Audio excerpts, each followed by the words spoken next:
कहानी का पूरा आनंद लेने के लिए इसके पिछले भाग को सुनना बिल्कुल भी मत भूलिएगा। उसका प्लेलिस्ट का लिंक मैं आपको डिस्क्रिप्शन बॉक्स पर दे दूंगी और साथ में कमेंट बॉक्स में पिन भी कर दूंगी, तो आप वहां से भी जाकर सुन सकते हैं। आर्या और आहान मीटिंग में पहुंचे।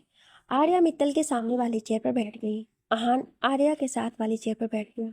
अनिकेत फाइल पढ़ रहा था। मित्तल आर्या के अंदर आने के बाद ही उसे घूर रहा था। मित्तल शेयर होल्डर्स में से एक था।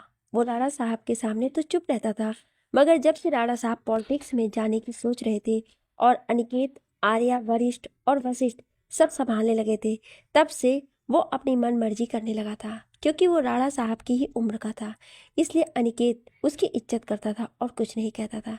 कुछ शेयर होल्डर्स भी उसकी देखा देखी में मन मर्जी पर उतर आए थे। आर्या का व्यवहार उन्हें कचोटता था, क्योंकि आर्या सीधा जवाब दे देती थी। बलवीर भी शेयर होल्डर्स में एक था। सिर्फ एक वही था जिससे आर्या अच्छे से पेश आती थी। हालांकि उसे कोई चिढ़ नहीं थी किसी से, मगर उन लोगों की अपनी मन मर्जी करना उसे बिल्कुल पसंद नहीं था। आहान ने मित्तल को घूरते हुए देखा तो उसने हल्के से आर्या से कहा, वो मित्तल है ना? आर्या ने हाँ में से मिला दिया। आहान ने कहा, वो तुम्हें इस तरह से घूर रहा है कि बस चले तो तुम्हें भून कर खा जाए। आर्या ने मित्तल की तरफ देखते हुए कहा, मित्तल और हमारा रिश्ता ही कुछ ऐसा है, क्या कर सकते हैं। बाबा ने रोका नहीं होता तो इन सबको गंगा में बहा चुकी होती मैं। आहान ने कहा, तुम बात बात पर मारने की बातें क्यों करने लग जाती हो? आर्या ने उसकी तरफ देखा और फिर कहा, मुझे लोगों को मारना पसंद है। I love to kill the people, it's my hobby. Aahan ने एक गहरी सांस ली और फिर अपना सिर हिला दिया। आहान ने एक फाइल आर्या की तरफ बढ़ाते हुए कहा, यह आज की मीटिंग के कुछ पॉइंट है, तुम्हें जरूरत पड़ेगी। आर्या ने वापस फाइल खिसकाते हुए कहा, नहीं चाहिए, आई कैन हैंडल इट। आहान ने मन ही मन सोचा, तुम्हारी मर्जी, अगर तुम्हें ही पैरों पर कुल्हाड़ी मारनी है तो मैं कर क्या सकता हूँ। आर्य ने उसकी तरफ देखा और फिर मन में कहा, कुल्हाड़ी तो चलेगी पर मेरे पैर पर नहीं, मित्तल के इरादों पर। आहान ने उसकी तरफ देखा और फिर वो मुस्कुरा दिया। अनिकेत ने फाइल बंद की और कहा, सब पहुंच चुके हैं तो मेरे ख्याल से हमें मीटिंग स्टार्ट करनी चाहिए। मित्तल ने मुस्कुराकर कहा, हाँ, जब छोटे राणा साहब आ चुके हैं तो मीटिंग तो शुरू ही कर देनी चाहिए। इतना कहकर उसने आर्या की तरफ देखा। आर्या ने एक नकली मुस्कुराहट दी थी। अनिकेत ने एक गहरी सांस ली और कहने लगा, मित्तल साहब, आपके कहने पर हमने पिछली मीटिंग को प्रीपोन किया था, वरना आर्या तो मीटिंग अटेंड करने वाली थी। मित्तल ने कहा, तुम्हारे रहते भी कई बार हमने मीटिंग को रीशेड्यूल किया है, पर तुम तो कभी अब्सेंट नहीं हुए। हाँ, मगर छोटे राणा साहब तो हर मीटिंग अटेंड न करने का बहाना ढूंढ लेते हैं। आर्य ने अपने दोनों हाथों को टेबल पर टिकाते हुए कहा, मित्तल साहब, आपको पहले बताना चाहिए था ना कि आप मुझे मीटिंग में इतना मिस करते हैं। सच में, अगर मुझे पता होता तो मैं कैसे भी करके मीटिंग अटेंड करती। ना चाहते हुए भी सबके चेहरे पर मुस्कुराहट आ गई। मित्तल ने चिढ़ते हुए कहा, बेकार की बातें मत करो। तुम, वरिष्ठ और वशिष्ठ, तुम तीनों की वजह से कंपनी की रेपुटेशन वैसे भी खराब होने की कगार पर है। कंपनी के प्रोजेक्ट पर लोग पैसे लगाने से हिचकिचा रहे हैं, इसलिए मैं कह रहा हूँ कि हमें सरकार ठाकुर का दिया हुआ ऑफर मान लेना चाहिए। एक बिजनेस को दूसरे बिजनेस में मर्ज कर दिया जाएगा तो फायदा दोनों का होगा। हम कंस्ट्रक्शन का बिजनेस करते हैं और वो लोग रॉ मटेरियल का। वैसे भी वो हमें स्पेशल डिस्काउंट देने के लिए तैयार है और राणा साहब और सरकार एक दूसरे को जानते हैं भाई कई सालों से। अनिकेत ने कहा, मैं आपकी बात मानता हूँ मित्तल साहब, पर जिन कंपनी से हम रॉ मटेरियल यूज़ करते हैं, हमारे इंजीनियर और मजदूर उसी मटेरियल को वेस्ट बनाते हैं। उनकी ओपिनियन में, मित्तल ने अनिकेत को टोकते हुए कहा, अरे कंपनी के मालिक तुम हो या वो इंजीनियर, और दूसरों का क्या है? उन्हें जो भी मटेरियल दोगे वो एडजस्ट कर ही लेंगे। हमें भी अपना फायदा देखना चाहिए भाई। रॉ मटेरियल फिलहाल हम पुणे से मंगवा रहे हैं।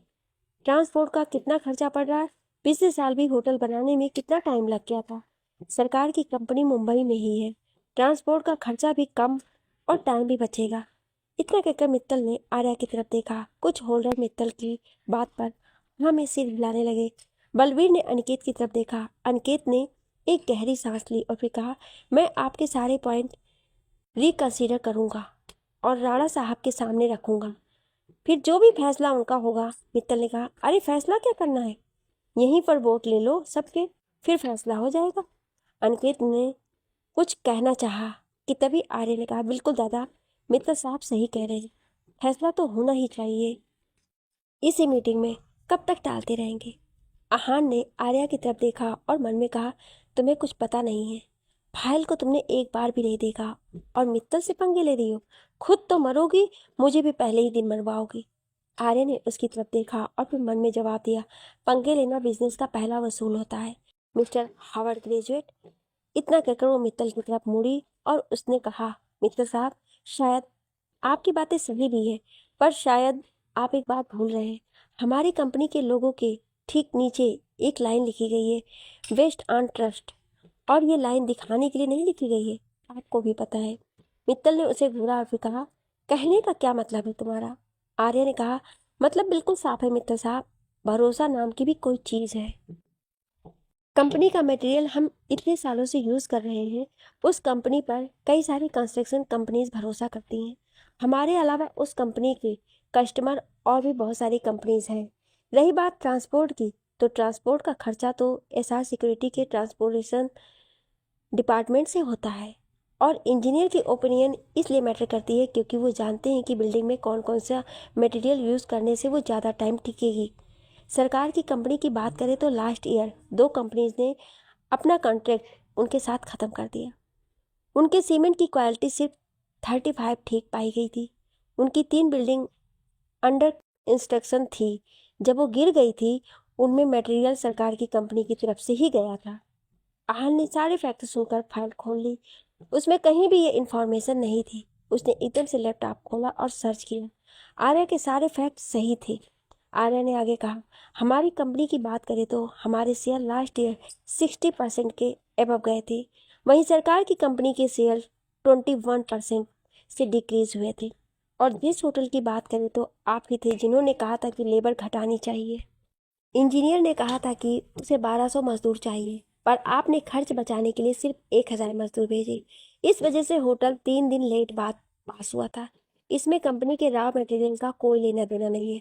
और मैं आपकी इंफॉर्मेशन के लिए बता दूं कि हमारी बनाई हुई बिल्डिंग का सेलिंग रेट 72% चल रहा है, जो कि बाकी की कंपनी से कहीं ज़्यादा है। फिर हम किसी और कंपनी में खुद की कंपनी को क्यों मर्ज करें। आहान ने उसकी तरफ हैरानी से देखा। आर्या ने एक बार भी फाइल नहीं देखी थी और ना ही कार में उसकी कोई बात आराम से सुनी थी। आहान को सत्येंद्र की बात याद आ गई। आर्या लड़की है तो कमज़ोर समझने की भूल मत करना। चारों भाई बहनों में सबसे खतरनाक दिमाग उसी का है। उसे हराना इतना आसान नहीं है। अगर राणा फैमिली को बर्बाद करना है तो सबसे पहले आर्या का भरोसा जीतना होगा तुम्हें। अनिकेत मुस्कुरा दिया। वो जानता था कि आर्या मीटिंग संभाल लेगी, इसलिए उसने आर्या को बुलाया था। आर्या ने मित्तल की तरफ देखा। मित्तल के पास बोलने के लिए कुछ नहीं था। आर्या ने कहा, अब भी आप सबको लगता है कि सरकार की कंपनी के साथ कोई डील होनी चाहिए। मित्तल को छोड़कर बाकी सबने नामे सिर हिला दिया। वोटिंग में डील ना होने को कंफर्म कर दिया गया। मीटिंग खत्म हुई और मित्तल आर्या को घूरते हुए निकल गया। आर्या भी मीटिंग रूम से निकल गई। आहान भी उसके पीछे चल दिया। आर्या ने उसकी तरफ देखा और फिर कहा, तुम कहाँ आ रहे हो। आहान ने कहा, जहाँ तुम जा रही हो। आर्या ने गहरी सांस ली और फिर कहा, मैं जिम जा रही हूँ, तुम्हें आना है। आहान ने कहा, इस वक्त जिम? कहाँ है तुम्हारी जिम। आर्या ने कहा, ऊपर के फ्लोर पर एसआर सिक्योरिटी के ऑफिस में। खुश, अब जाओ, अब काम करो जाकर अपना। आहान ने कहा, मेरा काम तुम्हारा पीछा करना है। आर्य ने कहा, यार हद है तुम्हारी, तुम तो बेताल बनकर पीठ पर बैठ गए हो। आहान ने कहा, कहावत सिर पर चढ़कर बैठने की होती है। आर्य ने कहा, पर बेताल विक्रम की पीठ पर बैठता था, पिगी बैक राइट। आहान ने कहा, तुमसे बहस करना बेकार है। आर्य ने कहा, तो किसने कहा तुम बहस करो। आहान कुछ कहता इससे पहले कि अनिकेत वहां आया और उसने कहा, शाबाश मेरे गुंडे, मुझे पता था कि मित्तल का मुंह तू ही बंद कर सकती है। आर्य ने कहा, आप क्या उनके सामने हाँ जी ना जी करते रहते हो, जरा थोड़ी अकड़ दिखाओ। अनिकेत मुस्कुरा दिया। फिर उसने कहा, अच्छा शाम को कहीं जाना मत, एक पार्टी है, हमें वहां जाना है। आर्य ने कुछ कहना चाहा कि तभी अनिकेत ने कहा, I know you hate party but it's important है। बाबा साहब ने कहा है कि मैं तुम्हें लेकर आऊं। वरिष्ठ और वशिष्ठ भी साइड से सीधे वहीं आ जाएंगे। ओके, अभी मैं चलता हूँ। इतना कहकर वो जाने लगा तो आर्या ने कहा, अरे इस अहान को भी ले जाओ, ये मेरा जिम जाते भी पीछा करेगा। अनिकेत जाते हुए पीछे मुड़ा और उसने कहा, बाबा साहब का ऑर्डर है, आई कांट डू एनीथिंग। इतना कहकर अनिकेत ने आंख मारी और चला गया। अहान ने आर्या की तरफ देखा और फिर कहा, चले विक्रम जी। आर्या ने कहा, कहो तो पिगी बैक राइड चाहिए आपको बेताल जी। आहान ने मुस्कुराकर सिर हिला दिया। आर्या चिढ़कर आगे बढ़ गई। आहान भी उसके पीछे हो लिया। ऐसा सिक्योरिटी का ऑफिस और भी ज़्यादा बड़ा और बढ़िया था। सारे सिक्योरिटी गार्ड्स वाइट शर्ट और ब्लैक सूट पहनकर घूम रहे थे। लड़कों के साथ वहाँ लड़कियाँ भी थी। एक कमरे में नए सिक्योरिटी बैच को ट्रेन किया जा रहा था। आर्या जिम पहुंच गई। वहाँ लड़के लड़कियां एक्सरसाइज कर रहे थे। आर्या ने सबको एक हल्का सा सैल्यूट किया और लॉकर से बैग निकालकर चेंजिंग रूम में चली गई। आहान वहीं खड़ा रहा। तभी एक ट्रेनर ने आके कहा, तुम नए बैच में हो? आहान ने उसे देखा और फिर कहा, नहीं, मैं आर्या के साथ हूँ, उसका असिस्टेंट। ट्रेनर ने कहा, ओ तो तुम एसआर कंस्ट्रक्शन में हो, दैट्स कूल, पर तुम असिस्टेंट टाइप लगते नहीं हो। आहान ने उसे देखा तो ट्रेनर ने कहा, you have a very rough body, जैसे किसी माफिया क्रिमिनल की होती है। आहान चौंक उठा। फिर उसने कहा, मैं पहले जिम जाता था तो शायद। कहते हुए आहान रुक गया। सामने से आर्या आ रही थी। आर्या ने ब्लैक कलर की ट्रैक पैंट के साथ crop olive green tea shirt पहनी हुई थी। उसकी टी शर्ट की बाजू उसने कोहनी तक की थी तो उसका बब्बर शेर का टैटू साफ दिख रहा था। वो एनर्जी ड्रिंक पी रही थी और उसके एब्स साफ दिखाई दे रहे थे। आहान ने हैरानी से कहा, सी हैव एब्स? ट्रेनर ने आर्या की तरफ देखा और फिर कहा, सी लव्स एब्स, तभी इसने सिक्स पैक एब्स बना रखे। She is a black belt in martial art, तो उसके लिए मेंटेन करना काफ़ी इजी है। आर्या ने बॉक्सिंग ग्लव्स पहने और दूसरे ट्रेनर के साथ प्रैक्टिस करने लगी। आहान ने आर्या को देखते हुए सोचा, मुझे ऐसा क्यों फील हो रहा है कि शिकारी खुद शिकार हो जाएगा। नो नो आहान, नो, वेकअप, वो राणा साहब की बेटी है। तेरा जो काम है उस पे ध्यान दे। इतना सोचकर उसने सिर झटका और दूसरी तरफ देखने लगा। शाम को आहान और आर्या पार्टी में पहुंचे। अनिकेत राणा साहब के साथ था। आर्या ने वरिष्ठ और वशिष्ठ को देखा और उनके पास चली गई। आहान भी वहीं चला गया। वरिष्ठ ने उसे देखा और फिर कहा, क्या बात है बहना, सुना है मीटिंग में तूने मित्तल का धुआं निकाल दिया। I am so proud of you. Vashishtha ने आहान की तरफ देखा और कहा, लगता है हार्वर्ड वालों का असर पड़ गया है तुझ पे। आर्य ने मुंह बनाकर कहा, हो गया तुम दोनों का? चिल्लर ले लोगे कि नोट निकालूं? वरिष्ठ ने कहा, क्यों सड़ रही है, क्या हो गया? आर्य ने कहा, जिस खानदान की ये पार्टी है उस खानदान से मुझे नफरत है। आहान ने उसकी तरफ देखा और कहा, कौन सा खानदान है? वरिष्ठ ने हैरानी से उसे देखा और कहा, तुम इस खानदान को नहीं जानते? तुम राठौड़ फैमिली को नहीं जानते? आहान ने सिर हिलाया तो वशिष्ठ ने उसके कंधे पर हाथ रखा। कौन से ग्रह के प्राणी हो भैया? आर्या और वरिष्ठ हंस पड़े। वशिष्ठ ने कहा, ये राठौड़ खानदान है। इस खानदान के सारे लोग पुलिस में हैं या फिर उसी फील्ड में हैं। वरिष्ठ ने कहा, आजी सत्यपाल राठौड़, उनके तीन बेटे हैं। पहला बेटा डीएसपी प्रथम राठौड़, दूसरा बेटा आदिविक राठौड़, एक फेमस क्रिमिनल लॉयर है हाई कोर्ट में। तीसरा बेटा अभो सिम्हा राठौड़ भी पुलिस में है और उसकी ट्रेनिंग अभी चल रही है। ये सब के सब पुलिस और क्रिमिनल के अगेंस्ट वाली फील्ड में है। आहा ने कहा, मैंने क्यों नहीं सुना इनके बारे में? वरिष्ठ ने कंधे हिला दिए। आर्य ने कहा, इसलिए कहते हैं कि किताबों के बाहर भी दुनिया होती है, वो भी कभी कभी देखनी चाहिए। आर्या कही रही थी कि पीछे से आवाज आई, आर्या। वो सब पीछे घूमे तो अधिराज खड़ा था। उसे देखकर आर्या ने चिढ़कर सिर हिला दिया। अधिराज ने कहा, आर्या, तो हमारी मुलाकात फिर हो ही गई। मुझे बहुत बुरा लगा था जब तुम सुबह बिना कुछ कहे चली गई थी। वरिष्ठ ने आर्या की तरफ देखा जबकि आहान अधिराज को देख रहा था। आर्या ने कहा, अधिराज, तुम यहाँ खुद से जाओगे या फिर मुझे तुम्हारा मुंह तोड़ना पड़ेगा? अधिराज ने मुस्कुराकर कहा, यार तुम्हें प्रॉब्लम क्या है मुझसे? आर्या ने कहा, तुम्हारा चेहरा मुझे पसंद नहीं है। I hate your face. वो लोग बातें कर ही रहे थे कि अचानक आहान की नज़र सामने वाली बिल्डिंग पर गई। वो चौंक उठा। उसने एकदम से आर्या को पकड़ा और उसे घुमाकर अपने बाहों के घेरे में ले लिया। आर्या ने उसे हैरानी से देखा और इससे पहले वो कुछ कहती, एक जोरदार धमाका हुआ और आहान की बॉडी कांप उठी। आर्या के हाथ आहान के पेट पर थे। उसे अपने हाथों पर गर्म महसूस हुआ। उसने अपने हाथ को आगे किया तो वो खून देखकर चौंक गई। आहान ने उसकी तरफ देखा। और उसने आहान की तरफ। आहान की आंखें बंद हुई और वो आर्या को लेकर नीचे गिर गया। आहान को एकदम से हॉस्पिटल में एडमिट करवाने के बाद राणा फैमिली इमरजेंसी वार्ड के बाहर खड़ी हो गई। आहान के कंधे कंधे में गोली लगी थी। आर्या दीवार पर सिर टिकाकर खड़ी हो गई। उसकी टी शर्ट खून से लाल हो चुकी थी। उसके हाथों और गले पर खून सूख चुका था। उसकी आंखें भीग गई थी। उसे याद आ रहा था जब आहान ने उसे अपनी बाहों के घेरे में पकड़कर एकदम घुमा दिया था और जोरदार धमाके के साथ गोली उसके कंधे में घुस गई थी। वो उसे लेकर नीचे गिर गया था। आर्या ने उठकर आहान को देखा था तो वो बेहोश हो चुका था। राणा साहब ने अनिकेत से कहा, गोली चलाने वाले का कुछ पता नहीं चला? ऐसे कैसे हो सकता है? अनिकेत ने कहा, बाबा साहब, आज ही राठौड़ का कहना है कि गोली अंडर इंस्ट्रक्शन बिल्डिंग से चली है। शूटर ने एक ज़्यादा रेंज वाली गन यूज़ की है।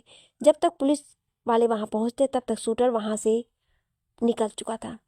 राणा साहब ने एक गहरी सांस ली और फिर कहा, सत्येंद्र को फ़ोन किया तुमने? अनिकेत ने कहा, जी बाबा साहब, पर उनकी बेटी प्रेग्नेंट है और दामाद उनके फॉरेन में है। उन्होंने रिक्वेस्ट की है कि हम सब कुछ संभाल लें। राणा साहब ने कहा, यह भी ठीक है, आखिर हम भी तो आहान की फैमिली हैं। अनिकेत ने कहा, पर बाबा साहब। अनिकेत के कहने पर राणा साहब ने उसकी तरफ देखा तो अनिकेत ने कहा, गोली का असली टारगेट आर्या थी। राणा साहब ने आर्या की तरफ देखा जो दीवार पर सिर टिकाकर आंखें बंद करके खड़ी थी। राणा साहब ने कहा, पता है मुझे, इसीलिए मुझे बहुत डर लग रहा है। आज तो आहान बीच में आ गया, मगर अनिकेत ने कहा, बाबा साहब, हमें और ज़्यादा अलर्ट रहना होगा। आप तो आर्या को जानते हैं, उसके दिल में कोई डर नहीं है, मौत का भी नहीं। राणा साहब ने कहा, जिस इंसान ने मौत को बिल्कुल करीब से देखा हो उसे मौत का डर नहीं रहता है। वरिष्ठ और वशिष्ठ आर्या के अगल बगल में खड़े हो गए। आर्या ने आंखें खोली और एक गहरी सांस लेकर कहा, मैं उसे एक बिन बुलाए मेहमान समझ रही थी, बट ही सेव्ड मी। वरिष्ठ ने कहा, आई होप कि वो ठीक हो जाए जल्दी से। I am feeling guilty, don't know why. Vashishtha ने कहा, आर्या, गोली तुम पर चली थी, कोई तुम्हें मारना चाहता था? आर्या ने सिर हिलाते हुए कहा, नहीं, कोई मुझे मारना नहीं चाहता था, बस घायल करना चाहता था। वरिष्ठ और वशिष्ठ ने आर्या की तरफ देखा। आर्या ने कहा, गोली आहान के कंधे पर लगी। जिस बिल्डिंग से गोली चली वहां से पार्टी ठीक ठाक दूर थी, यानी कि गोली चलाने वाला कोई प्रो शूटर था। आहान घूमा और गोली आहान के कंधे में लगी। इसका मतलब, आर्या ने अपने कंधे की तरफ देखा और फिर कहा, गोली मेरे कंधे को छू कर निकल जाती, पर क्योंकि आहान मुझसे लंबा है इसलिए गोली उसके कंधे में लग गई। वरिष्ठ और वशिष्ठ ने हैरानी से उसकी तरफ देखा। वरिष्ठ ने कहा, इस सिचुएशन में भी तेरा दिमाग इतना चल रहा है? वशिष्ठ ने कहा, पर तुझे कोई घायल क्यों करना चाहेगा? मतलब क्या फायदा है कि तू घायल हो जाए? आर्य ने कहा, शायद कोई चेतावनी या फिर कुछ और। वरिष्ठ ने कहा, ये बात बाबा साहब और अनिकेत दादा को बतानी पड़ेगी। इतना कहकर वो जाने लगा कि तभी आर्य ने उसका हाथ पकड़ा और कहा, रुक यहीं पर, किसी से कुछ नहीं कहेगा तू। वरिष्ठ ने उसकी तरफ देखा और फिर कहा, क्यों? पर आर्य ने कहा, इस वक्त किसी से कुछ भी कहना सही नहीं रहेगा। इस मैटर में बाबा साहब हमें इन्वॉल्व नहीं होने देंगे, इसलिए हमें जो भी करना होगा सीक्रेटली करना होगा। तभी डॉक्टर बाहर आए तो सब लोग डॉक्टर के पास खड़े हो गए। राणा साहब ने कहा, डॉक्टर, कैसा है हमारा बच्चा? वो ठीक तो है ना? डॉक्टर ने कहा, फिक्र ना करें राणा साहब, पेशेंट बिल्कुल ठीक है, गोली हमने निकाल दी है, अब वो खतरे से बाहर है। सुनकर सबने राहत की सांस ली। वरिष्ठ ने कहा, डॉक्टर, हम उसे कब मिल सकते हैं? डॉक्टर ने कहा, फिलहाल तो हम उसे अभी ऑब्जर्वेशन में रख रहे हैं, कल सुबह हम उसे जनरल वार्ड में शिफ्ट कर देंगे, दोपहर तक उसे होश आ जाएगा। इतना कहकर डॉक्टर चले गए। अनिकेत ने कहा, बाबा साहब, आप घर पर जाइए, मैं यहाँ पर आऊँगा। आर्य ने कहा, दादा, मैं भी यहीं रहूँगी। अनिकेत ने कहा, अपनी हालत देखो, घर जाओ, मैं यहाँ पर रुकता हूँ, तुम कल सुबह आ जाना, कल मुझे ऑफिस जाना है। राणा साहब ने कहा, मलिक और नायक बाहर हैं सिक्योरिटी के साथ, कुछ होगा तो वो यहीं होंगे। अनिकेत ने हाँ में सिर हिला दिया। राणा साहब, वरिष्ठ, वशिष्ठ और आर्या घर के लिए निकल गए। आर्या नहाकर बाहर निकली और अपने बिस्तर पर लेट गई। उसने आंखें बंद कर ली। उसे आहान की आंखें याद आने लगी। वो आंखें उसे देख रही थी जब उसे गोली लगी थी। आर्या ने एकदम से अपनी आंखें खोल दी। आर्या ने खुद से कहा, नहीं आर्या, वेकअप, क्या सोच रही है तू? सो जा चुपचाप, यू नीड सम रेस्ट। इतना कहकर उसने सिरहाने ठीक किए और दोबारा सो गई। अधिराज अपने घर में था। उसे याद आ रहा था जब उसके सामने आहान ने आर्या को गले लगाया था और आहान को गोली लगी थी। अधिराज ने एकदम से उस तरफ देखा था जिस तरफ से गोली चली थी। अधिराज ने सोचते हुए कहा, आइस। मुझे बार बार ऐसा क्यों लग रहा है जैसे उस आहान को मैंने कहीं देखा है, पर कहाँ कहाँ देखा है मैंने उसे, याद क्यों नहीं आ रहा है मुझे। उसे देखते ही मुझे निगेटिव सा क्यों फील हुआ था। तभी दरवाजे की आवाज़ आई और सरकार अंदर आया। उसने अधिराज की तरफ देखा और फिर कहा, अरे तुम अभी तक सोए नहीं।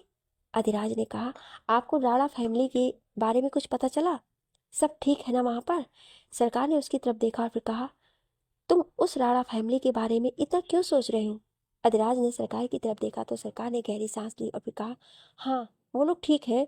वो लड़के ने गोली अपने ऊपर ले ली थी, वो भी ठीक है। अधिराज ने कहा, पापा पता नहीं क्यों मुझे ऐसा लग रहा है जैसे मैंने उसे पहले भी कहीं देखा है, पर याद नहीं आ रहा है कहाँ। आपको भी ऐसा कुछ लग रहा है क्या? सरकार ने कहा, मैंने उस लड़के को कहीं नहीं देखा है। वैसे वो सत्येंद्र मिश्रा जो उनका फाइनेंस संभालता है, वो उसका भांजा है, विदेश में पढ़ा है, शायद वहीं कहीं देखा हो तुमने। अधिराज ने कहा, मे बी ओके, मैं सोने जा रहा हूँ, गुड नाइट। इतना कहकर अधिराज चला गया। उसके जाते ही सरकार ने फोन निकाला और फिर एक फोन मिलाया। उधर से फोन पिक होते ही सरकार ने कहा, मेरे बेटे को शक हो गया है कि उसने उस लड़के को कहीं देखा है। इससे पहले उसे आहान के बारे में कुछ याद आए, आहान को कहो कि सब कुछ जल्द से जल्द खत्म करे। सामने से कुछ कहा गया तो सरकार ने कहा, ठीक है कहकर फोन काट दिया। अगली सुबह आर्या हॉस्पिटल आई तो आहान को जनरल हॉस्पिटल में शिफ्ट कर दिया गया था। अनिकेत उसके कमरे में बैठकर अखबार पढ़ रहा था। आर्या को देख ली अनिकेत ने कहा, तुम अकेली आई हो? आर्या ने सिर हिलाया और कहा, वरिष्ठ और वशिष्ठ कंस्ट्रक्शन साइट पर चले गए और बाबा नायक के साथ दादा साहब से मिलने गए। मलिक बाहर है सिक्योरिटी के साथ। अनिकेत ने अंगड़ाई ली और कहा, ठीक है तुम यहाँ बैठो, जैसे ही इसे होश आता है मुझे फ़ोन कर देना, मैं ऑफिस जा रहा हूँ, टेक केयर। इतना कहकर अनिकेत चला गया और आर्या आहान के सामने बैठ गई। दादा साहब के सामने राणा साहब बैठे थे। नायक साथ में खड़ा था। दादा साहब ने कहा, आर्या तो ठीक है ना? राणा साहब ने कहा, जी दादा साहब, आर्या ठीक है, आहान ने उसकी जान बचा ली है। साहब ने कहा, वो लड़का कौन है? राणा साहब ने कहा, वो सत्येंद्र का भांजा है, विदेश से पढ़कर आया है। दादा साहब ने एक गहरी सांस ली और फिर कहा, इसीलिए मैंने तुम्हें कहा था कि जैसा मैं कह रहा हूँ वैसा करो। राणा साहब ने कहा, पर दादा साहब ने उसे टोकते कहा, राणा, हमारी पार्टी पिछले 10 सालों से सब इलेक्शन जीतती आ रही है, मगर हमारे पिछले विधायक के घोटाले की वजह से इस बार बहुत कम चांस है कि हम इलेक्शन जीते। इसलिए मैं चाहता हूँ कि इस बार का इलेक्शन तुम लड़ो। भले ही हम गैंग लीडर हैं, मगर यहाँ के लोगों के लिए तुम भगवान से कम नहीं हो। राणा, एक बार तुम इलेक्शन जीत गए तो उन लोगों को फुल पावर के साथ रोक सकोगे। मेरी बात मानो और इलेक्शन में खड़े हो जाओ। राणा ने गहरी सांस ली। थोड़ी देर बाद वो बाहर निकले। राणा साहब आगे आगे चल रहे थे और नायक पीछे था। तभी नायक ने एक आदमी को दूसरे दरवाजे से अंदर जाते देखा। नायक चौंक गया। राणा साहब पीछे घूमे और उन्होंने नायक को आवाज दी। नायक ने राणा साहब की तरफ देखा तो राणा साहब ने कहा, क्या हुआ, तुम वहां क्यों खड़े हो? नायक ने सिर हिला दिया और राणा साहब की तरफ बढ़ गया। आर्या आहान की बगल में बैठी थी कि अचानक आहान अपना सिर इधर उधर हिलाने लगा। उसका चेहरा एकदम से पसीने से भर गया। आर्या ने उसकी तरफ देखा और फिर कहा, आहान। आहान तड़प रहा था जैसे कोई बुरा सपना देख रहा हो। आर्या ने उसकी छाती पर हाथ रख दिया और कहा, आहान। आहान ने उसका हाथ पकड़ा और एकदम से जाग गया। उसने आर्या को अपने सामने देखा और कहा, आर्या। उसने उठने की कोशिश की तो आर्या ने उसको उठने में मदद की। आहान ने उसकी तरफ देखा फिर कहा, क्या हुआ था? आर्या ने कहा, तुमने मेरे लिए गोली अपने ऊपर ले ली, तुम तब से बेहोश थे।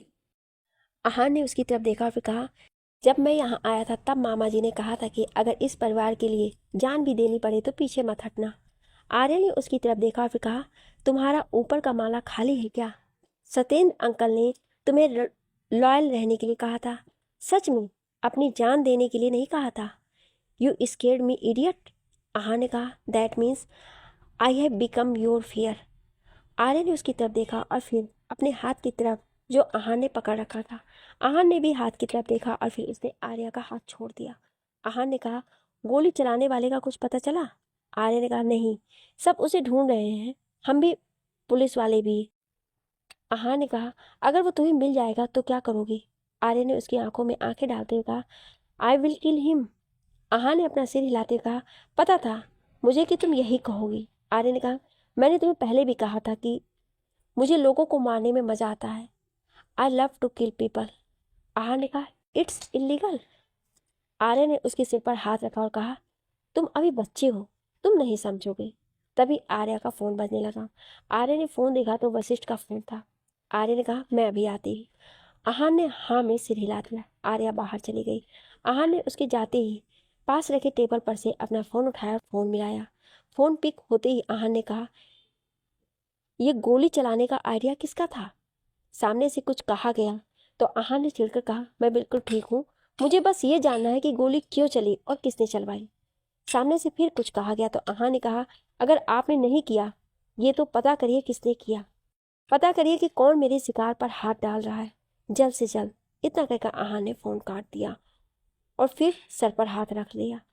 तभी आर्या अंदर आई। उसने कहा, oh do you have a headache? Aahan ने मुस्कुराकर नाम में सिर हिला दिया। आर्या ने कहा, डॉक्टर आ रहे हैं, उन्होंने कहा है कि अगर तुम लकी रहे तो कल तक डिस्चार्ज हो सकते हो। आहान मुस्कुरा दिया। आहान अगले 2 दिन तक हॉस्पिटल में रहा। राणा फैमिली ने उसका बहुत ख्याल रखा, खासकर आर्या ने। वो ज़्यादातर हॉस्पिटल में रही आहान के साथ। आहान को वापस घर लाया गया। आर्या, वरिष्ठ और वशिष्ठ अब उसके साथ घुलने मिलने लगे हैं। आर्या और आहान एक दूसरे के करीब आने लगे थे। दोनों सुबह साथ में जॉगिंग जाते थे। आर्या ने आहान का उस वक्त तक पूरा ख्याल रखा जब तक आहान का जख्म भर नहीं गया। इसी बीच राणा साहब ने इलेक्शन का नामांकन भर दिया। जनता का रुझान देखते ही बनता था। राणा साहब की पूरी फैमिली नाश्ता कर रही थी। आहान भी वहीं बैठा था। अनिकेत ने राणा साहब से कहा, बाबा आपसे एक बात कहनी थी। राणा साहब ने उसकी तरफ देखा तो अनिकेत ने कहा, बाबा वो पंचगनी वाला प्रोजेक्ट अप्रूव हो गया है। राणा साहब ने खुश होकर कहा, सच में? I am so proud of you बेटे, कांग्रेचुलेशंस। अनिकेत ने कहा, पर इस प्रोजेक्ट के लिए मुझे 1 महीने के लिए पंचगनी जाना होगा। सब चुप हो गए। राणा साहब ने मुस्कुराकर कहा, जरूर, हम तुम्हारा वहां रहने का इंतजाम करवा देंगे। ये प्रोजेक्ट तुम्हारी मेहनत का फल है, जो तुम्हारी इच्छा है वो करो। अनिकेत मुस्कुरा दिया। फिर उसने वरिष्ठ और वशिष्ठ से कहा, तुम दोनों मेरे साथ ऑफिस चलोगे, मुझे तुम लोगों को काम बताना है। मैं 1 महीने के लिए यहाँ नहीं होऊंगा। आर्या ने एकदम से कहा, दादा बरसी की पूजा तो 3 दिन बाद है, आप उसके लिए तो आओगे ना? अनिकेत ने उसकी तरफ देखा और कहा, पता नहीं, पर तुम लोग हो ना, आई नो तुम लोग सब संभाल लोगे। और हाँ, तुम आज मेडिकल हाउस जाओगे, वहाँ भी नया प्रोजेक्ट शुरू होने वाला है जिसे बाबा साहब ने खुद शुरू किया है। सारी रिपोर्ट तैयार करके बाबा साहब को दे देना। आर्य ने सैल्यूट किया और कहा, यस बॉस। सब उसकी हरकत पर हंस पड़े। आहान बाहर आया तो आर्या बाइक लेकर खड़ी थी। आहान ने कहा, बाइक? बाइक तो बैन थी ना तुम्हारी? आर्य ने कहा, सिर्फ 1 महीने के लिए, आज 1 महीना पूरा हो गया। आहान ने बाइक की तरफ देखा तो आर्य ने कहा, तुम्हें डर लगता है बाइक पर? आहान ने एकदम से कहा, नहीं बिल्कुल भी नहीं, किसने कहा? तभी राणा साहब बाहर आए और उन्होंने आर्या को बाइक के साथ देखा। उन्होंने पूछा, तुम बाइक पे जा रही हो? आर्य ने हाँ में सिर हिला दिया। राणा साहब ने आहान के कंधे पर हाथ रखा और एक गहरी सांस लेकर चले गए। आहान ने कहा, राणा साहब। तभी वरिष्ठ और वशिष्ठ बाहर आए। उन्होंने आर्या को बाइक पर देखा तो वरिष्ठ ने आहान को देखते हुए कहा, all the best, I hope कि तुम झेल लोगे। इतना कहकर वो चला गया।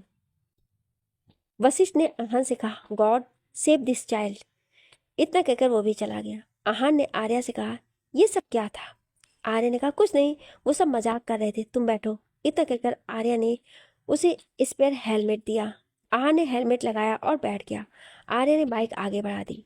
आहान ने आर्या के पेट को दोनों हाथों से कसकर पकड़ा हुआ था। हाईवे पर आर्या की बाइक की स्पीड 100 से ऊपर थी।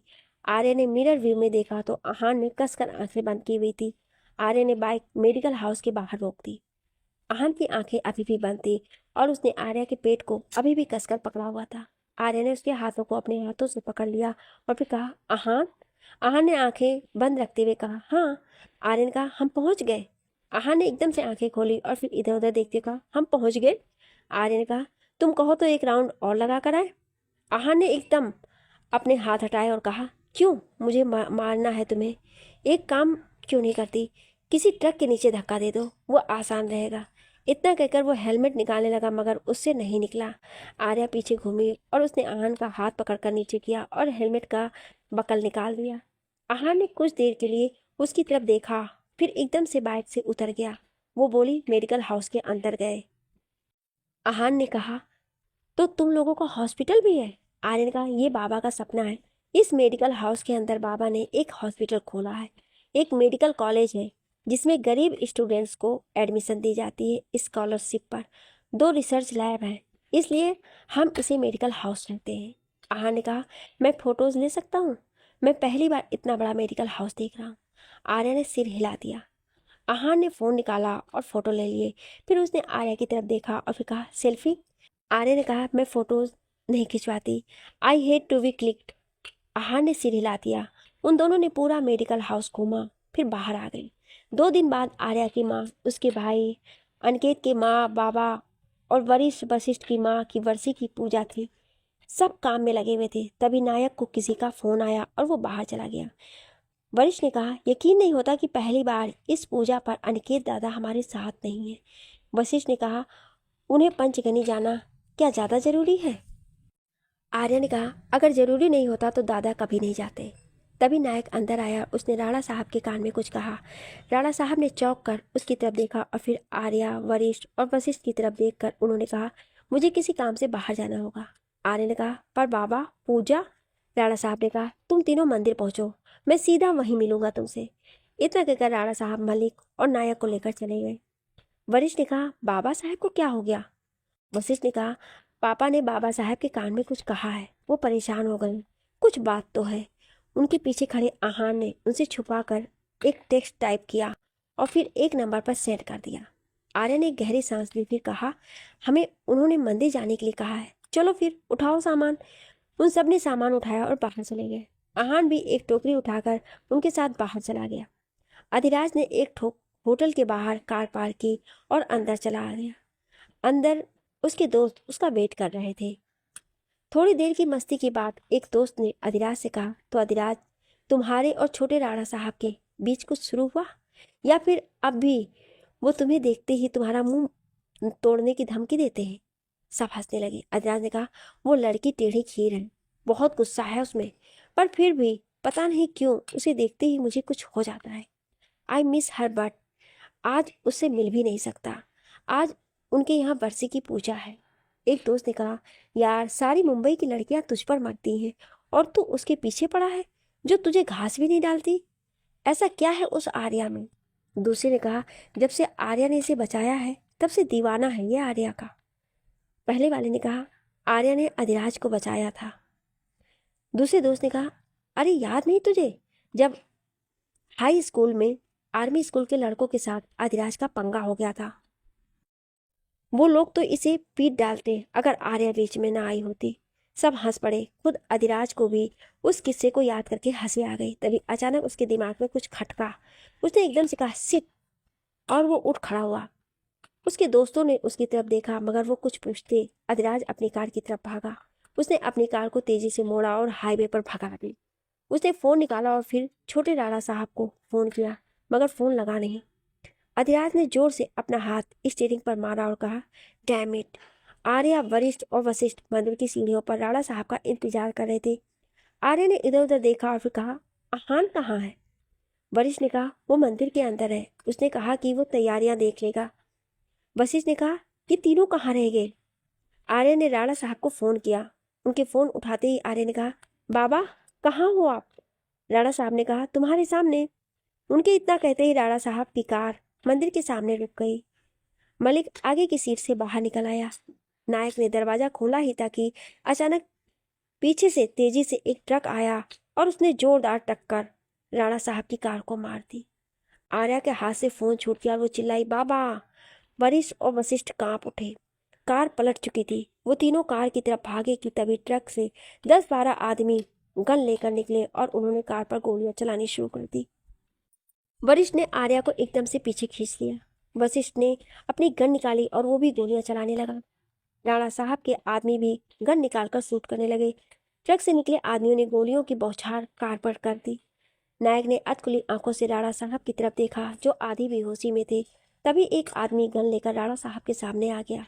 नायक ने उस आदमी की तरफ देखा और वो पूरी तरह से राणा साहब के ऊपर लेट गया। उस आदमी ने ताबड़तोड़ फायरिंग कर दी। सारी गोलियां नायक की पीठ में घुस गई। कार का ड्राइवर मर चुका था और मलिक भी घायल होकर एक तरफ पड़ा था। कुछ देर बाद वो सब आदमी वापस ट्रक में बैठे और चले गए। सब कार की तरफ भागे और उन्होंने कार से नायक और राणा साहब को निकाला। वरिष्ठ और वशिष्ठ ने नायक को संभाला और आर्या राणा साहब का सिर अपनी गोद में लेकर बैठ गई। उनके आदमी कार लेने के लिए भागे। वरिष्ठ ने नायक को हिलाया और कहा, पापा। नायक की आंखें बंद हो चुकी थी, उसका सारा शरीर गोलियों से छली था। वशिष्ठ ने वरिष्ठ के कंधे पर हाथ रखा और दोनों भाई सिसक उठे। राणा साहब ने अटकते हुए कुछ कहा। आर्या को कुछ सुनाई पड़ा तो उसने अपना कान राणा साहब के मुंह के पास किया। राणा साहब की गर्दन एक तरफ को हो गई और आर्या सुन्न पड़ गई। आर्या हॉस्पिटल में राणा साहब का हाथ पकड़कर बैठी हुई थी। राणा साहब के चेहरे पर ऑक्सीजन मास्क लगा हुआ था। उनके आसपास ढेर सारी मशीनें थी। दूसरी जगह शमशान घाट में वरिष्ठ और वशिष्ठ भरी आंखों से नायक की चिता को आग दे रहे थे। पूरी मुंबई में खबर थी। राणा इंडस्ट्रीज के मालिक राणा साहब पर हुए हमले के बाद पुलिस और सीबीआई ने राणा मेडिकल हाउस पर छापा मारकर कई इलीगल ड्रग्स और दवाइयां जब्त की हैं। गौरतलब है कि राणा साहब पर हुए हमले से पहले ही पुलिस को मेडिकल हाउस में चल रहे नशे के काले कारोबार की टिप मिल गई थी। पुलिस का कहना है कि राणा साहब ये दवाइयां इलीगल तरीके से देश के बाहर ट्रांसपोर्ट करवाते थे, जिसके चलते दूसरे स्मगलर ने उन पर हमला कर दिया। राणा साहब हमले के बाद कोमा में चले गए हैं। पुलिस ने मेडिकल हाउस अगली कार्रवाई तक सील कर दिया है। पूरी मुंबई में राणा साहब के खिलाफ नारेबाजी चल रही थी। हालांकि कई लोग राणा साहब के सपोर्ट में भी थे। पुलिस ने राणा साहब के घर को भी पूरी तरह से छान मारा था। वरिष्ठ और वशिष्ठ हॉस्पिटल में राणा साहब के कमरे में आए। आर्या वहीं पर थी। वरिष्ठ ने कहा, आर्या, तू 4 दिन से यहीं है, कुछ खाया भी नहीं तूने, उठकर कुछ खा ले। आर्या ने कहा, कुछ पता चला? वशिष्ठ ने गहरी सांस लेकर कहा, नहीं, जिस वक्त हमला हुआ उस वक्त रेड पड़ी। हमले वालों का कोई भी पता नहीं। आहान भी तब से लापता है। वरिष्ठ ने कहा, अनिकेत दादा का भी कुछ पता नहीं है, उनका फोन भी ऑफ आ रहा है। हम कोशिश कर रहे हैं मगर तभी मलिक अंदर आया और उसने कहा, आर्या, अनिकेत। उन तीनों ने उसकी तरफ देखा तो मलिक ने कहा, टीवी पर। वरिष्ठ ने टीवी ऑन किया तो खबर आ रही थी, अभी तक की सबसे बड़ी खबर। राणा इंडस्ट्रीज के हायर माने जाने वाले अनिकेत भानुशाली ने अपना बयान एक प्राइवेट प्रेस कॉन्फ्रेंस में दिया है। उनका बयान चौंकाने वाला रहा। आइए डालते हैं एक नज़र। इतना कहकर उन्होंने अनिकेत का बयान दिखाना शुरू किया। टीवी पर अनिकेत के आते ही वशिष्ठ और वरिष्ठ चौंक उठे। अनिकेत के साथ सरकार बैठा हुआ था। अनिकेत ने कहा, वो कंपनी और वो घर मैं 1 महीने पहले ही छोड़ चुका हूँ। मैं पिछले 1 महीने पहले ही सरकार ठाकुर की कंपनी को बतौर शेयर होल्डर ज्वाइन कर चुका हूँ। मुझे हल्का सा अंदाजा था राणा मेडिकल हाउस में चल रहे नशे के बिजनेस का, पर मेरा शक सही निकला था। ये मुझे पता नहीं था। सरकार ने कहा, यह सच है कि अनिकेत भानुशाली का राणा साहब और उनके काले कारोबार से कोई लेना देना नहीं है। अनिकेत और हमारी कंपनी ने 1 महीने पहले ही नए प्रोजेक्ट पर काम शुरू कर दिया था। और वरिष्ठ ने टीवी बंद कर दिया। वशिष्ठ ने कहा, यह सब क्या हो रहा है? दादा, दादा हमें धोखा दे रहे हैं। वरिष्ठ ने कहा, धोखा दे नहीं रहे हैं, वो धोखा दे चुके हैं, इसलिए वो पंचगनी गए और तभी उनका फोन आ था। वशिष्ठ ने कहा, मतलब वो हमले के बारे में भी जानते थे? वशिष्ठ ने आर्या की तरफ देखा। उसके चेहरे पर कोई भाव नहीं था। वरिष्ठ ने कहा, अब क्या करेंगे आर्या? तभी एक सिक्योरिटी गार्ड बाहर से आया और उसने कहा, सर, बाहर एसपी आया है, वो आप लोगों से मिलने आए हैं, उसके साथ वकील भी हैं। वरिष्ठ ने कहा, उन्हें अंदर भेज दो। सिक्योरिटी गार्ड चला गया। वशिष्ठ ने कहा, वो जरूर आदविक राठौड़ होगा, सीबीआई ने उसी का अपॉइंट किया है हमारे मेडिकल हाउस के खिलाफ केस लड़ने के लिए। तभी आदविक राठौड़ अंदर आया। उसके पीछे एसपी अंदर आया, जिसे देखकर मलिक, वरिष्ठ और वशिष्ठ की आंखें बड़ी हो गईं। सामने आहान पुलिस यूनिफॉर्म में खड़ा था। वशिष्ठ ने कहा, आहान? आर्या पलटी और उसने आहान की तरफ देखा। वो खड़ी तो हो गई मगर उसके चेहरे पर कोई भी भाव नहीं आया। उसका चेहरा वैसे ही बेजान रहा। आहान ने आर्या की तरफ देखा और फिर कहा, एसपी अभय राठौड़, इस केस का इन्वेस्टिगेशन इंचार्ज। आर्या बिना किसी भाव के खड़ी रही। उसने कोई रिएक्ट नहीं किया। आहान को अभय सिम्हा के रूप में देखकर वरिष्ठ, वशिष्ठ और मलिक हैरान थे, पर आर्या बिल्कुल शांत थी। उसका चेहरा बिल्कुल शांत था।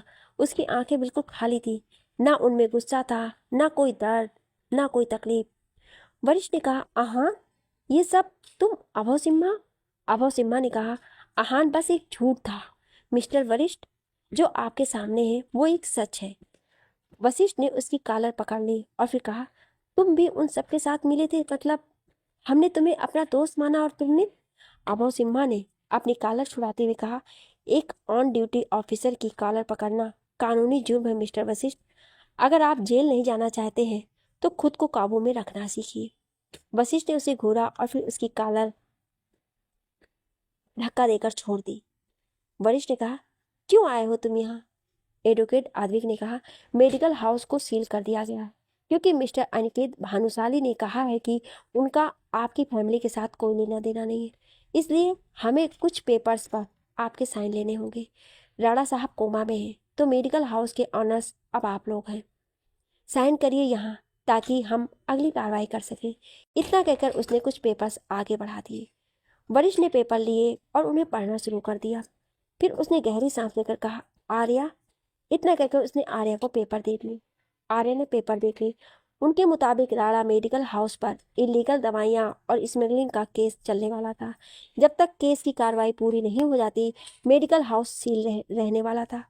आर्या ने जेब से पेन निकाला और बिना कुछ कहे साइन करके आदिक को पेपर वापस कर दिया। आदिक ने पेपर लिए और कहा, ठीक है, कोर्ट केस जैसे ही शुरू होगा यू विल बी इन्फॉर्म।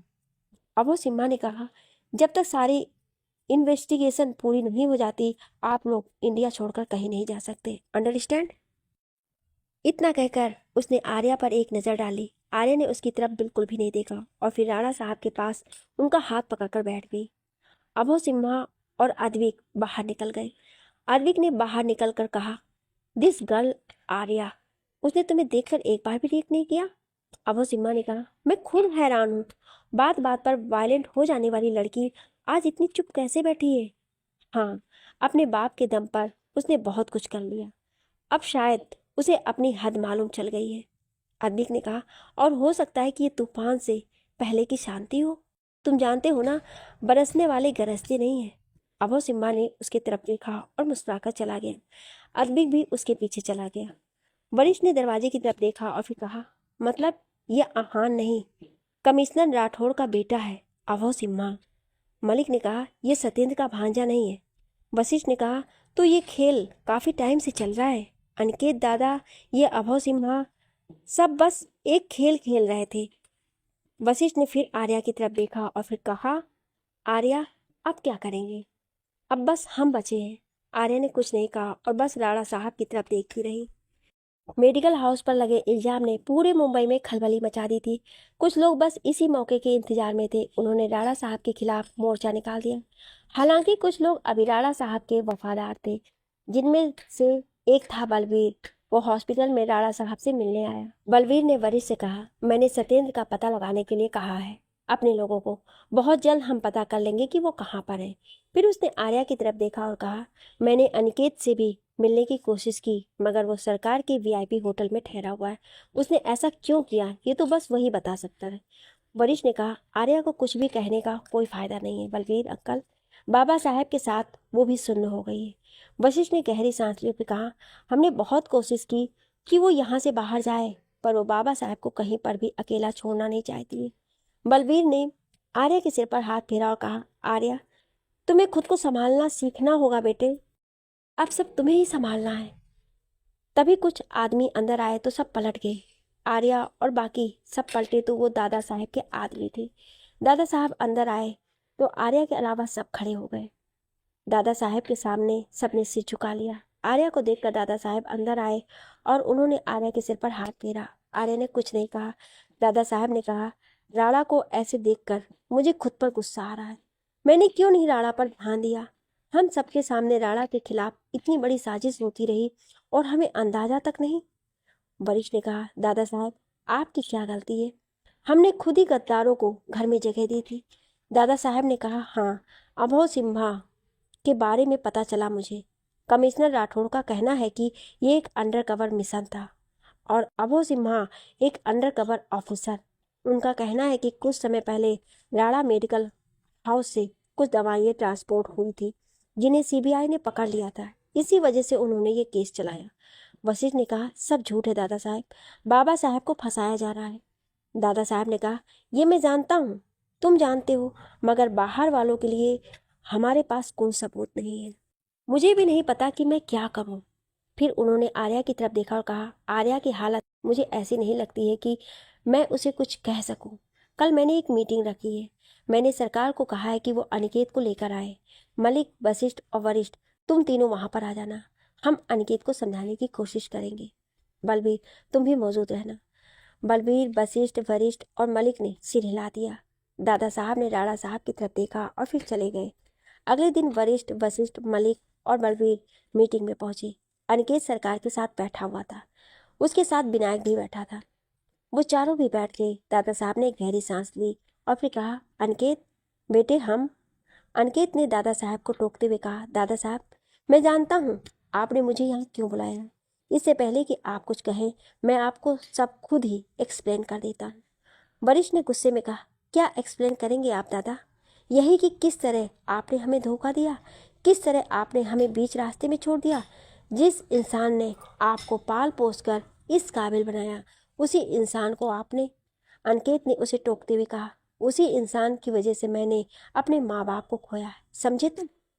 सरकार और विनायक के अलावा सब हैरान होकर अनिकेत को देखने लगे। अनिकेत ने कहा, राणा साहब ने हमेशा अपनी मनमर्जी की, कभी अपने परिवार के बारे में नहीं सोचा। पर मेरे माँ बाबा की क्या गलती थी? सिर्फ इतनी कि मेरी माँ उनकी बहन थी। अपनी जिद में आकर उन्होंने अपने पूरे परिवार को खो दिया। पर मेरा परिवार भी उनके दुश्मनों ने खत्म कर दिया। मैंने बस अपने माँ बाबा की मौत का बदला लिया है। वशिष्ठ ने कहा, आप जानते हैं दादा, बाबा साहब को हमेशा इस बात का अफसोस रहा है। और अनिकेत ने कहा, उनके अफसोस करने से क्या हो गया? मेरे माँ बाबा वापस आ गए? नहीं ना। और तुम लोग उस इंसान की तरफदारी कर रहे हो जिसकी वजह से सालों पहले तुमने अपनी माँ को खोया था और अब अपने पापा को भी खो दिया तुमने। वशिष्ठ ने टेबल पर जोर से हाथ मारा और कहा, अपनी हद में रहो अनिकेत भानुशाली, वरना मैं भूल जाऊंगा कि कभी हमारा भी रिश्ता हुआ करता था। दादा साहब ने कहा, सब शांत हो जाओ, एक दूसरे पर चिल्लाने से कुछ नहीं होगा। सरकार ने कहा, दादा साहब, इन बच्चों को शांत करवाइए। शायद ये भूल रहे हैं कि अब इन्हें बचाने के लिए राणा साहब मौजूद नहीं है। वरिष्ठ ने उसे घूरते हुए कहा, राणा साहब के ना होते हुए भी तुम्हारी इतनी औकात नहीं है सरकार कि तुम हमें हाथ लगा सको। तुम जानते हो ना, आर्या तुम लोगों को किसी कीमत पर नहीं छोड़ेगी। विनायक ने कहा, वो भी तो राणा का खून है। बेवकूफ है वो लड़की, बेचारी चुप करके बैठ गई है अपने बाप के मरने के इंतजार में। वशिष्ठ ने कहा, राणा साहब के अलावा उसके अंदर आई साहब का भी खून है।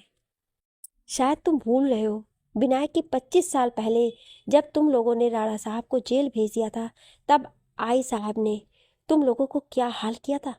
आर्या की सिर्फ शक्ल आई साहब पर नहीं गई है, वो खुद भी आई साहब की तरह है। विनायक चुप कर गया। सरकार ने कहा, मरे हुए लोगों की धमकियों से हम नहीं डरते। वरिष्ठ ने कहा, मरे हुए लोगों की धमकियां हम दे भी नहीं रहे, पर याद रखना, राणा साहब पर कोई भी मुसीबत आई तो आई साहब का खून खौल उठेगा, और इस वक्त वो खून आर्या की रगों में है। इतना कहकर उसने दादा साहब की तरफ देखा और फिर कहा, इस मीटिंग का कोई फायदा नहीं है दादा साहब, हम चलते हैं।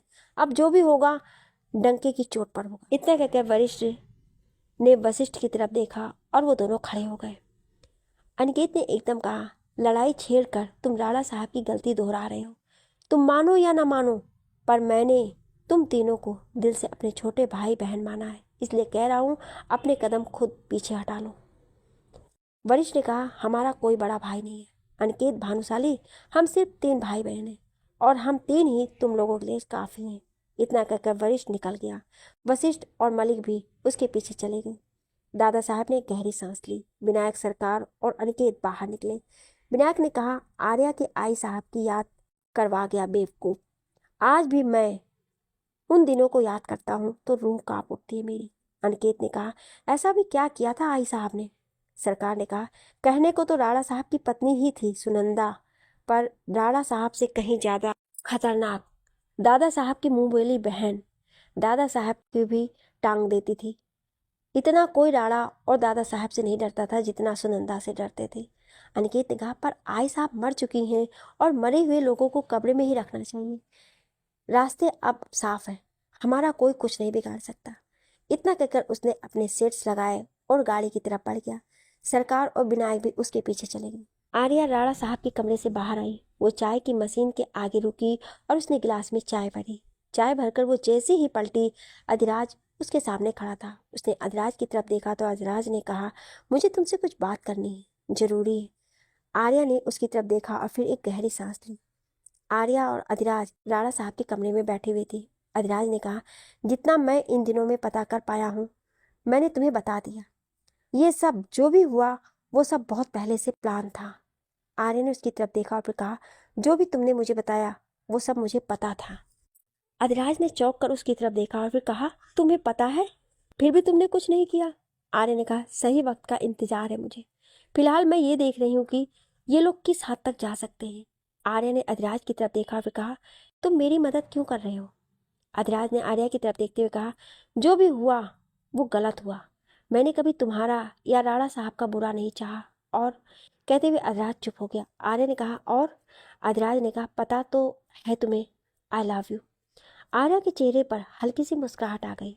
अधिराज ने कहा, मुझे पता है कि मुझ पर भरोसा करना बहुत मुश्किल है, पर यकीन मानो, तुम्हें जब भी मेरी जरूरत होगी मैं तुम्हारे साथ हूँ। आर्या ने सिर हिला दिया। एक हफ्ते बाद राणा साहब को लेकर वो सब घर आ गए। राणा साहब को उन्हीं के कमरों में लिटा दिया। राणा साहब की तरफ देखते हुए आर्या ने एक गहरी सांस ली। तभी उसे कुछ शोर सुनाई दिया। वो हॉल की तरफ बढ़ी। वरिष्ठ ने सत्येंद्र की कॉलर पकड़ी हुई थी और वो उस पर चिल्ला रहा था। आर्या ने कहा, वरिष्ठ। उन सब ने आर्या की तरफ देखा। आर्या ने कहा, क्या कर रहे हो तुम, छोड़ो सत्येंद्र अंकल को।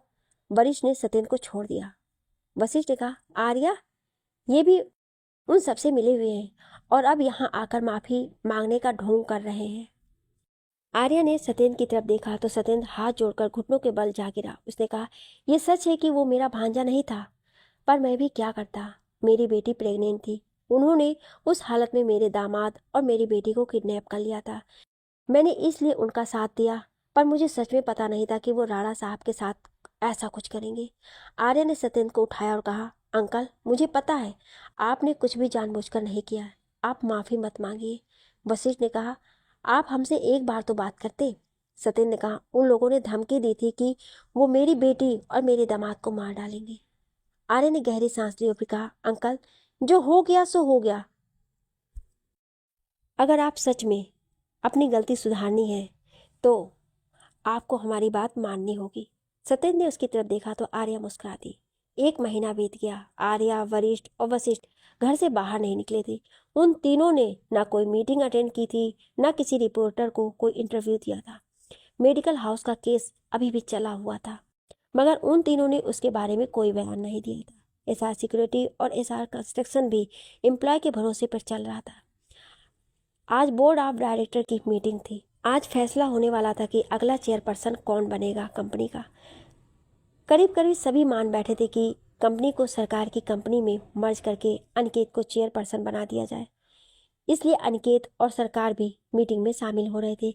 अगर आज भी वरिष्ठ और वशिष्ठ या आर्या मीटिंग में शामिल नहीं होते हैं तो चेयरपर्सन बना दिया जाएगा। सब मीटिंग में पहुंच चुके थे जब वरिष्ठ, वशिष्ठ और आर्या की बाइक ऑफिस के बाहर रुकी। उन तीनों ने अपने हेलमेट हटाए तो सारे रिपोर्टर उनकी तरफ लपक गए। ऐसा सिक्योरिटी गार्ड्स ने सारे रिपोर्टर को रोक दिया। वो तीनों अंदर चले गए। मीटिंग हॉल में सब बैठ चुके थे। तभी दरवाजा खुला तो सब चौंक उठे। अनिकेत भी हैरान हो गया। आर्या, वरिष्ठ और वशिष्ठ अंदर आ गए।